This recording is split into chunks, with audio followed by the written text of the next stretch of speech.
Some legends don't just make history, they tear through it. This batch begins with Marlon Brando, the rebel who revolutionized acting and lived like rules didn't apply. From tragic icons to raging outlaws, these actors didn't just challenge Hollywood, they challenged reality itself. Get ready for a final round of lives so intense, they make their films look tame. Marlon Brando wasn't just a revolutionary actor. He was a walking contradiction, a man who reshaped Hollywood while dismantling its traditions. With his raw intensity in A Streetcar Named Desire and later On the Waterfront, Brando brought method acting to the mainstream and changed performance forever. But behind the brilliance was a tempestuous life. He rejected fame, clashed with studios, and refused to be packaged or predictable. In interviews, he oscillated between philosophical insights and outright contempt for the media. Brando's career was punctuated by wild choices. He would disappear from sets, sabotage his own roles, or demand absurd conditions during filming. Outside of cinema, Brando's life became even more complex. He gained notoriety for his outspoken activism, most famously refusing his 1973 Oscar in protest of Hollywood's portrayal of Native Americans. His personal life was equally volatile, marked by multiple affairs, estranged children, and a tragic family saga involving the murder of his daughter's boyfriend by his son. Brando retreated into isolation in later years, living reclusively on a private island. He wasn't interested in playing a legend. He lived as a fiercely flawed, deeply human icon whose real life defied every script Hollywood could have written. Sean Penn's off-screen life has often been more explosive than any role he's played, known for intense performances in Mystic River and Dead Man Walking. Penn built a reputation as one of Hollywood's finest actors, but from early in his career, he was just as famous for his talent as his talent. In 1980s, he married pop superstar Madonna, and their volatile relationship became tabloid fuel, culminating in Penn being arrested for assaulting a photographer and allegedly tying Madonna to a chair in a heated argument, an incident she later denied pressing charges for. His clashes with paparazzi, journalists, and even fellow actors became routine, earning him a bad boy label Hollywood couldn't ignore. But Penn's wildness isn't just about rage, it's rooted in deep conviction. He's a political activist who has traveled to war zones, assisted in Hurricane Katrina relief, and controversially interviewed drug lord El Chapo for Rolling Stone.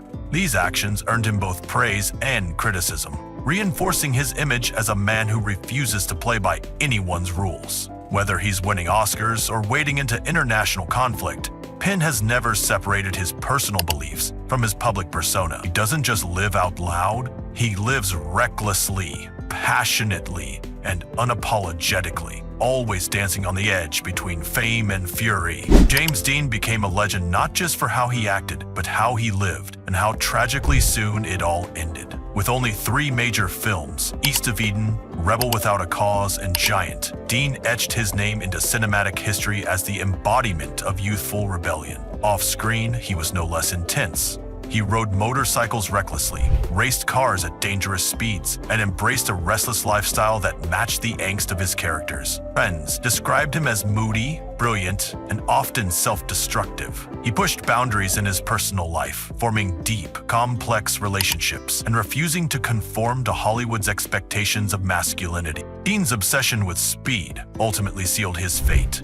On September 30, 1955, just weeks before Rebel Without a Cause was released, Dean died in a horrific car crash at age 24 while driving his Porsche 550 Spider to a race. The car itself became infamous, dubbed Little Bastard. It was said to be cursed after several accidents involving its parts. Dean's untimely death immortalized him as a cultural icon, frozen in time as the ultimate rebel. He didn't have time to grow old or fade away. He lived fast, burned bright, and left behind a legacy that feels more like mythology than biography. Oliver Reed was a powerhouse of charisma and chaos, on screen and off. Known for his fierce performances in Women in Love, The Devils, and later Gladiator, Reed brought a raw physicality and presence that few actors could match. But his life off-camera was infamously wild. He was a dedicated hellraiser who proudly claimed to have once drunk over 100 pints of beer in a 2-day span. Fights in pubs,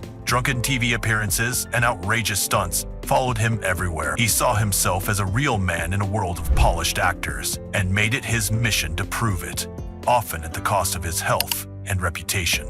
Despite his boisterous image, Reed was a classically trained actor with real depth and talent, often frustrated by being typecast as a brute. Still, he rarely turned down a challenge or a drink. His final act was as dramatic as his life. While filming Gladiator in Malta in 1999, Reed died of a heart attack after reportedly downing several rums and challenging sailors to an arm wrestling match. Director Ridley Scott had to digitally recreate his remaining scenes. Oliver Reed didn't just act like a larger-than-life figure. He truly lived like one, burning through every scene and every moment with reckless intensity. Klaus Kinski was one of cinema's most intense performers and arguably one of its most unstable. Known for unforgettable roles in Werner Herzog's Atiete, The Wrath of God, and Fitzcarraldo, Kinski's explosive energy made him mesmerizing on screen and nearly impossible to work with off it. He frequently clashed with directors, stormed off sets, and had violent outbursts that bordered on madness. Herzog famously claimed Kinski once threatened to kill him,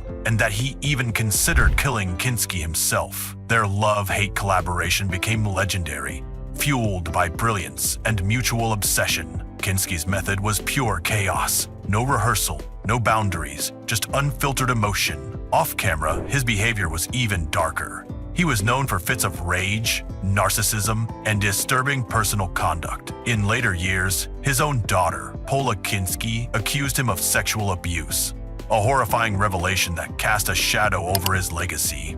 Despite this, he maintained a devoted fan base in Europe and continued to act in dozens of films, refusing to tone down his intensity. Klaus Kinski didn't merely play madness, he lived it. To some, he was a genius.